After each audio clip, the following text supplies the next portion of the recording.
Well, let's transition from the National Football League over to the college side of things.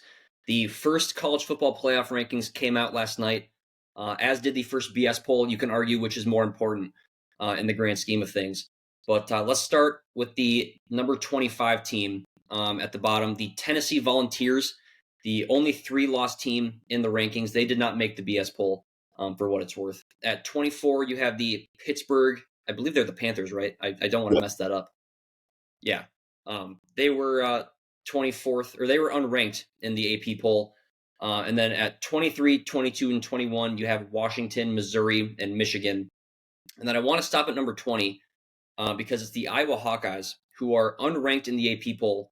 Their best win is currently 5-3 Minnesota. So, Braden, do you think they deserve to be this high? I think they deserve to be in this realm. I had him 22nd in my rankings. I think they don't really have a bad loss. I mean, the Iowa State loss has aged a little bit worse so far, but even then, Iowa State's still a solid team. They played Indiana extremely close, and I don't love rewarding teams for quality losses as much as I prefer rewarding them for quality wins. But when we're kind of splitting hairs here at the bottom of this AP poll, or I guess the CFP poll, a lot of these teams have very similar resumes. And to me, Iowa has shown that they can play with pretty much anybody. And maybe that changes when they play Oregon and USC these next couple of weeks. But for right now, at 6-2, I think it is warranted to have him kind of in this 20-ish range.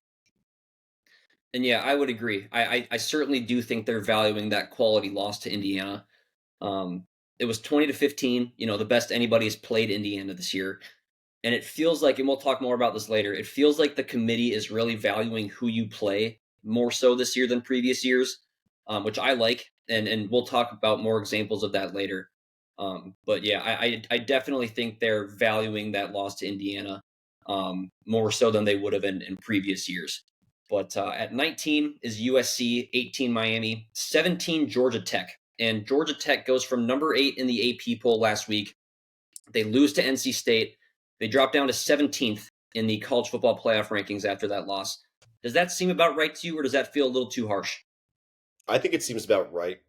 Yeah, Georgia Tech has 8 wins, but for a lot of the season, they've looked relatively mediocre.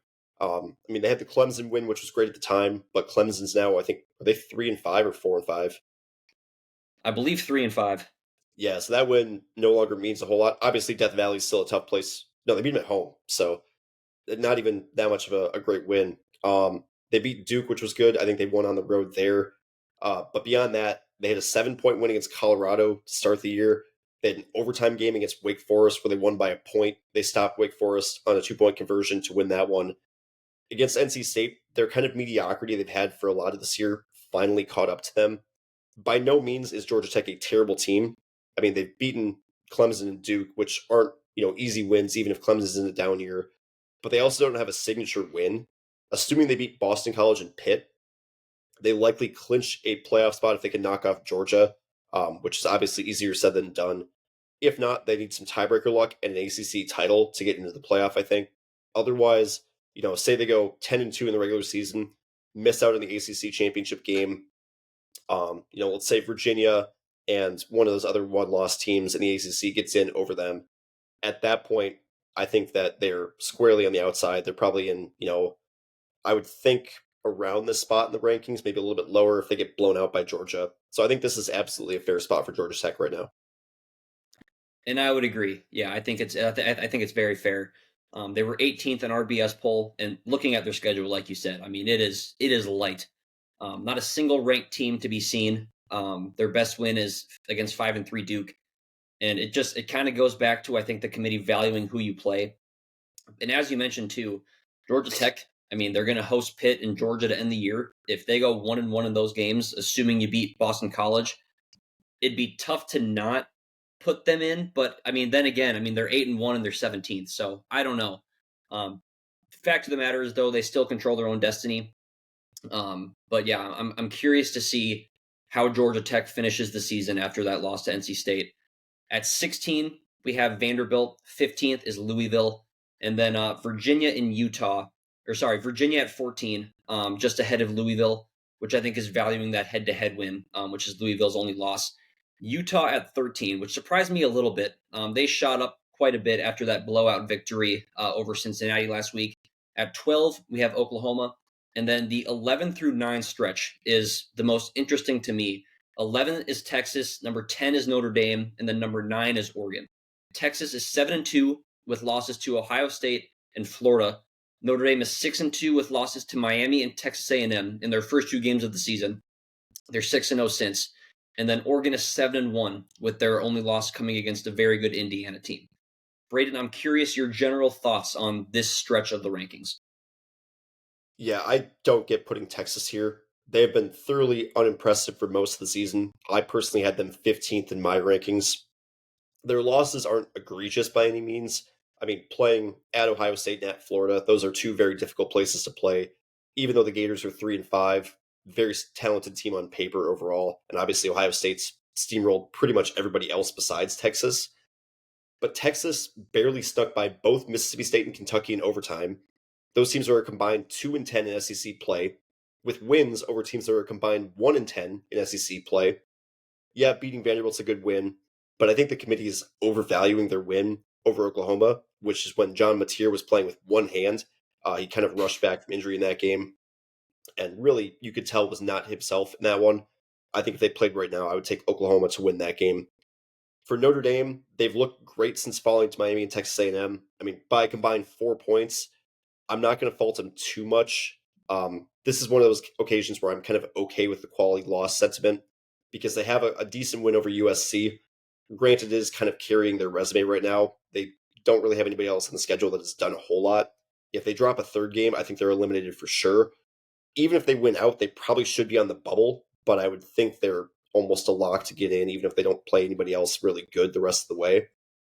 And then for Oregon, to me, honestly, they're Iowa with more preseason bias intact right now. The win over Northwestern has aged nicely. The win over Penn State has not. The Ducks are kind of being carried by the eye test. They do have some more chances to prove themselves against Iowa this week and Washington and USC down the stretch at home. But I don't know. Right now, it's hard to justify this Oregon team being in the top 10 just purely based off of a resume standpoint. But at the same time, they're 7-1. Pretty much everybody else around them has 2 losses. So I do kind of understand that aspect of it. And yeah, I'll start with Texas. We had them at 14th in our BS poll, so 11th is certainly a bit of a step up from that. I understand having them ahead of Oklahoma for the head-to-head win, but I think 11 is just too high. That Ohio State loss is doing wonders for Texas. In my opinion, I'm just not sure how you can look at that team and say they've been the 11th best team from the eye test. This comes down to who they've played. We just mentioned the Ohio State loss. They've beaten Oklahoma. They beat Vanderbilt. And I think that's really what the committee is looking at. I think the same thing applies for Notre Dame and Oregon too. Notre Dame has 2 losses to 2 good teams, and they're 6-0 since those losses, with a double-digit win against USC in there as well. I am a big fan of Oregon at 9. I'm with you. I think they're the best win is at Penn State, which at the time was a great win. Since then, not so much. Outside of that, they have beaten Montana State, Oklahoma State, Northwestern, Oregon State, Rutgers, and Wisconsin. So this all comes back to who you've played. With that said, as we mentioned, they will travel to Iowa this weekend to take on the Hawkeyes. We'll talk about that game later. And they play USC and Washington to end the year. So they can certainly really boost that resume. But for now, I'm with you. I think 9 is perfectly fair. And I think there's a case, as you mentioned, to put them even lower than that. And then 8 through 1 were, in my opinion, no real big surprises. 8 was Texas Tech at 8-1.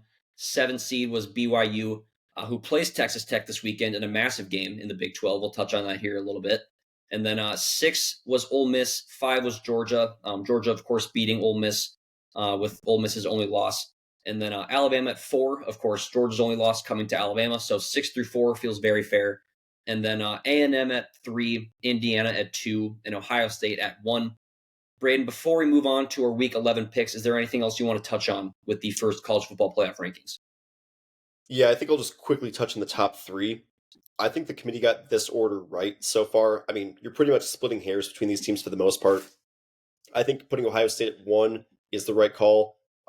They've got 2 pretty good wins, or I guess 3 pretty good wins over Washington, Illinois on the road, and then obviously the win over Texas at home. With Indiana, you've got Oregon on the road and Illinois at home. I think you give Ohio State the slight tiebreaker off of that, even though Indiana's beating everybody by about 55 points per game, pretty much. And then A&M at 3, I think they're a half tier below correctly because they played some closer games against some subpar teams in Auburn and Arkansas. A&M at their ceiling is absolutely on the same level as Ohio State and Indiana, but their floor, I think, is a little bit lower right now. Yeah, and I agree. And I know that there was a lot of people upset with, um, this new strength of record metric. I don't think that's what it's called, but some sort of new metric that weighs, the strength of who you're playing and their records. But I think just looking at Indiana and Ohio State, I mean, there's are comfortably the two best teams in the country. Um, of course, Ohio State with that win against Texas, that now looks better than it had at certain points during the season. And then Washington as well, that was a good win on the road. Indiana, you mentioned the Oregon win. They beat Iowa as well, who is now inside the top 20. So I think that is a good look for them as well. But yeah, I have no issue with the top 8 and how that was seeded. So I think the committee did a good job there.